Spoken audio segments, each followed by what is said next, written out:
Joining me on the broadcast, Professor Swaran Singh, who's a foreign policy expert and a China expert especially. It's good to have you, sir, on the broadcast. And these reports that are pouring in of some 65 and more of detention camps called re-education camps by the Chinese Communist Party is not something new that is implemented systematically against the minorities by the Chinese Communist Party in China. Something of the similar vein is also witnessed in Xinjiang against the Muslim minorities. I think, as you mentioned, these are reports that have become kind of rituals.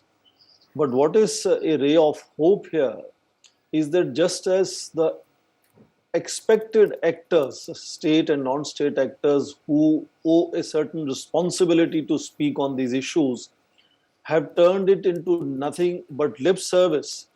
We have noticed several civil society, non-governmental organizations not only becoming active but also connecting across the world and putting it together and trying to see if this issue can continue to stay alive.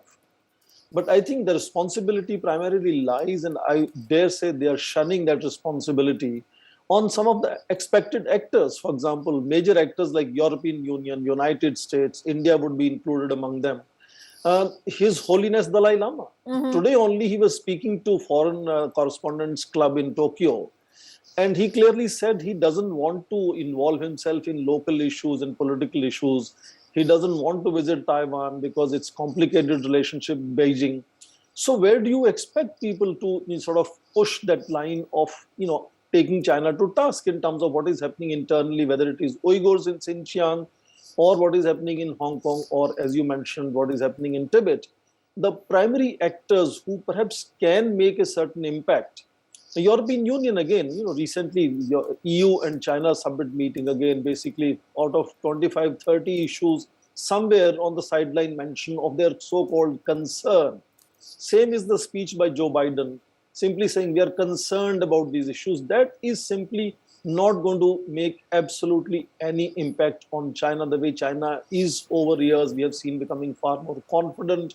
You could even call them assertive or aggressive. You could choose your words. But this is important to then see whether civil society and NGOs, which are lately becoming active and connected around the world, whether they can by themselves achieve anything substantive. In some sectors, yes, they have been able to push state actors, including superpowers like United States, to fall in line ultimately. But this is one issue where I think the primary actor, His Holiness Dalai Lama himself, has kind of separated himself from politics for almost a decade now.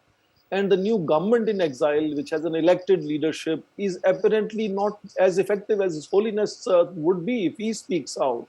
But he apparently has decided that he is only a Buddhist monk and he's not going to indulge in politics. And I think that